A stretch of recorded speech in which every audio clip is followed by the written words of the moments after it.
Olá, nesse vídeo eu quero falar um pouquinho sobre riqueza das nações e produtividade. Na verdade, um país rico é aquele país que tem muita produtividade, em que os trabalhadores são muito produtivos, né? A gente mede isso por renda per capita, por exemplo, que é o PIB do país dividido pela total da população, né? Então, os países ricos têm renda per capita de 30, 40, 50 mil dólares, 60 mil dólares, né? Os países pobres têm renda per capita de 500 dólares, 1.000 dólares, isso por ano, tá? Então você pode fazer uma conta. Então, num país muito pobre, como Moçambique, por exemplo, a renda per capita é de 1.000 dólares por ano. Então a gente está falando aí de menos de 100 dólares por mês, né? Então seria uma pessoa produzindo e ganhando, e quando a gente fala de renda per capita é ao mesmo tempo produção e ganho e renda, né? Que o PIB, como a gente viu em outras aulas, ele é a produção e a renda ao mesmo tempo das pessoas, né? Então, num país de renda per capita de 1.000 dólares, seria o equivalente a pessoa ganhar, ao câmbio de hoje, sei lá, R$ 350 por mês, né? Isso num país pobre. Num país rico, 50 mil dólares, 60 mil dólares, você pode imaginar, na média, claro que tem pessoas que ganham muito mais, 100 mil, 200 mil, 300 mil dólares por ano, por exemplo, nos Estados Unidos, que é um país de muita desigualdade, e tem pessoas que ganham muito menos, né? Mas na média, vamos dizer, um país que tem uma renda per capita de 60 mil dólares ano, estamos falando de uma pessoa que ganha 5 mil dólares mês na média, que seria 20 mil reais, né? Isso num país rico, né?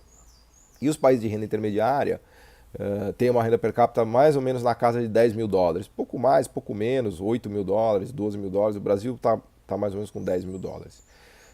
Então, a renda per capita pode ser entendida como produtividade, né? Então, um trabalhador sueco e dinamarquês ele produz o equivalente a 50, 60 mil dólares por ano, e um trabalhador de Moçambique, ou da Tanzânia, ou do Quênia, produzem e ganham o equivalente a 1.000, 2, 3 mil dólares por ano, enquanto que um trabalhador argentino, brasileiro, uh, sei lá, da Turquia, e assim por diante, produzem e ganham entre 10 e 15 mil dólares por ano. Bom, aí como é que você explica isso, né?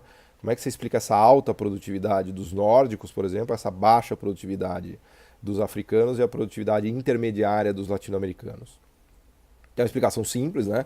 Os africanos são burros e os latino-americanos também não conseguem produzir direito, são preguiçosos, são lazy, né? E por isso eles são pobres, enquanto que os nórdicos são trabalhadores, né? E são inteligentes e loiros, bonitos, então eles são ricos, né? Bom, obviamente que não é nada disso, né? A grande explicação para a produtividade do sistema nórdico e do sistema asiático, japonês ou do sistema alemão está na estrutura produtiva, no tipo de empresa que tem lá. E o que a gente encontra lá são empresas high-tech, que produzem manufaturas, né, de muito conteúdo tecnológico, empresas de serviços sofisticados, serviços empresariais como marketing, design, TI, que são indústrias que têm muita economia de escala, né, que conseguem produzir muito com pouco, né, que os economistas chamam de economias de escala. Então, esses sistemas que têm essas empresas high-tech, serviços sofisticados empresariais, produzem alta produtividade, por assim dizer, que um trabalhador numa fábrica dessas, por exemplo, eu estava vendo o caso de uma siderúrgica na Áustria, numa região que é inclusive desde o Império Romano, que produz metais, ferro, que era uma das minas importantes, inclusive do Império Romano, né? E eles têm hoje lá, depois eu vou deixar a indicação aqui, uma das siderúrgicas mais modernas do mundo. Ela é toda automatizada, digitalizada, e tem basicamente 10 caras lá que produzem o equivalente a uma siderúrgica com 1.000, 2, 3 mil funcionários no Brasil. Então é tudo computadorizado, o cara aperta um botão, entra ali a matéria-prima, o forno, liga, desliga, já sai aquele aço de primeira tinindo, com meia dúzia de gato pingado ali produzindo. Ou seja, o negócio é tão informatizado, mecanizado e automatizado que a produtividade daquele trabalhador do aço austríaco é absurda, absurdamente elevada, né? Isso se deve ao cara ser hard working, acordar cedo, ir lá na usina. Claro, o cara é trabalhador, mas o ponto é, ele tem um estoque de capital tão state of the art, tão high-tech, que a produtividade dele é muito, muito elevada, né?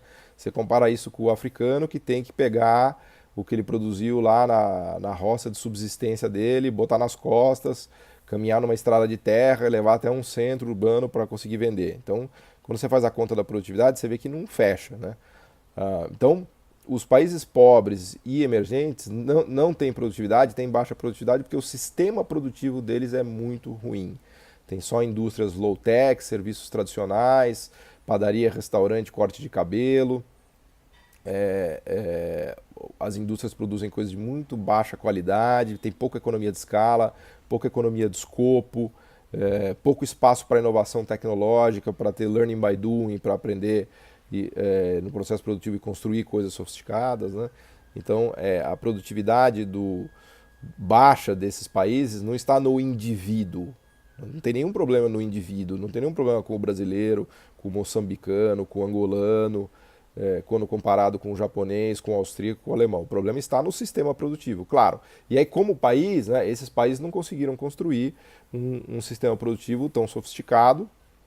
E a América Latina e a África não conseguiu construir um sistema produtivo tão sofisticado como o europeu, obviamente, como o asiático, o leste da Ásia e até mesmo o americano. Né? E aí é uma longa história, a gente tem que ver a história de cada país, mas não é fácil, né? Isso daí não é para quem quer, é para quem pode, né? É muito difícil construir esse sistema produtivo sofisticado que aumenta a produtividade dos trabalhadores e aumenta, portanto, a riqueza das nações. Então isso é uma maneira, vamos dizer assim, simples e fácil de entender por que os países pobres são pobres e por que os países ricos são ricos, né?